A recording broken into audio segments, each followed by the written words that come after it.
সূরা আল কিয়ামাহ মক্কায় অবতীর্ণ, আয়াত 40, রুকু 2। বিসমিল্লাহির রহমানির রহিম।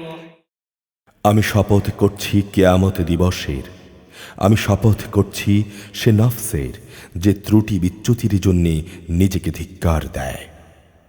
মানুষ কি ধরে নিয়েছে যে সে মরে গেলে আমি তার অস্থিমজ্জাগুলো আর কখনো একত্রিত করতে পারবো না? হ্যাঁ, অবশ্যই আমি তা পারব। আমি তো বরং তার আঙুলের গিরাগুলোকেও পুনর্বিন্যস্ত করে দিতে পারব। এ সত্ত্বেও মানুষ তার সম্মুখের দিনগুলোতে শুধু পাপাচারী লিপ্ত হতে চায়। সে জিজ্ঞেস করে, কিয়ামত কবে আসবে? তুমি বলো, যেদিন সবার দৃষ্টি ধাঁধাযুক্ত হয়ে যাবে, যেদিনে চাঁদ নিষ্প্রভ হয়ে যাবে, চাঁদ ও সূরজ একাকার হয়ে যাবে। সেদিন মানুষগুলো সব বলে উঠবে, সত্যি তো, কিয়ামত এসে গেছে, কোথায় আজ পালানোর জায়গা আমাদের? ঘোষণা আসবে, না, আজ পালাবার জায়গা নেই, নেই কোনো আশ্রয়স্থলও। আজ আশ্রয়স্থল ও ঠাঁই আছে একটাই, এবং তা শুধু তোমার মালিকের কাছে। সেদিন প্রতিটা মানুষকে জানিয়ে দেয়া হবে কি আমল নিয়ে সে আজ হাজির হয়েছে, আর কি কি আমল সে পেছনে রেখে এসেছে। মানুষরা তো বরং নিজেদের কাজকর্মের ব্যাপারে নিজেরাই পর্যবেক্ষক, যদিও সে নিজের সপক্ষে সেদিন নানা অজুহাত পেশ করতে চাইবে।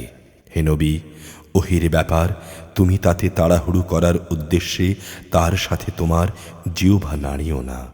এর একত্র করা ও ঠিক মতো তোমাকে তা পড়িয়ে দেওয়ার দায়িত্ব আমার উপর।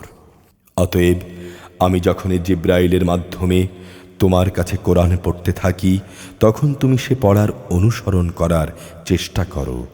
অতঃপর তোমাকে এর ব্যাখ্যা বলে দেওয়ার দায়িত্ব আমার উপর। না, কখনো না, তোমরা পার্থিব জগৎকেই বেশি ভালোবাসো এবং পরকালীন জীবনকে তোমরা উপেক্ষা করো। সেদিন কিছু সংখ্যক মানুষের চেহারা উজ্জ্বল আলোয় ভরে উঠবে। এ ভাগ্যবান ব্যক্তিরা তাদের মালিকের দিকে তাকিয়ে থাকবে। আবার এদিন কিছু মানুষের চেহারা হয়ে যাবে উদাস ও বিবর্ণ। তারা ভাবতে থাকবে, এক্ষুনি বুঝি তাদের সাথে কোমর বিচূর্ণকারী আযাবের আচরণ শুরু করা হবে। না, কখনো নয়।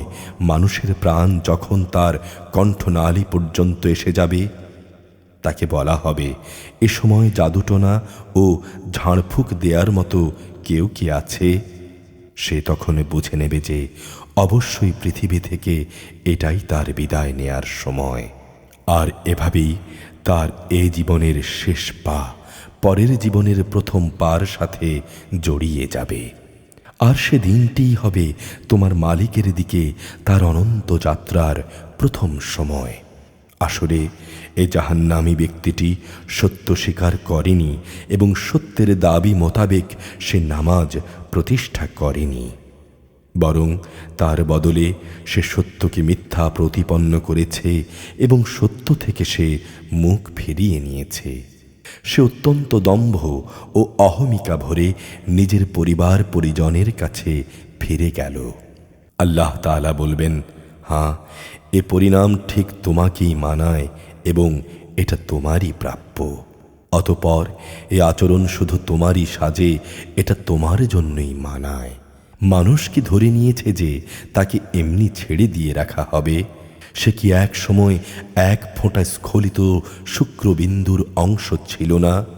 তারপর তা হলো রক্তপিণ্ড। অতঃপর আল্লাহ তাআলা দেহ সৃষ্টি করে তাকে সুবিন্যস্ত করলেন।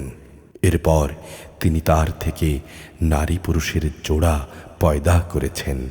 যিনি এদের বানিয়েছেন, তিনি কি মৃতদের পুনরুজ্জীবিত করতে সক্ষম হবেন না?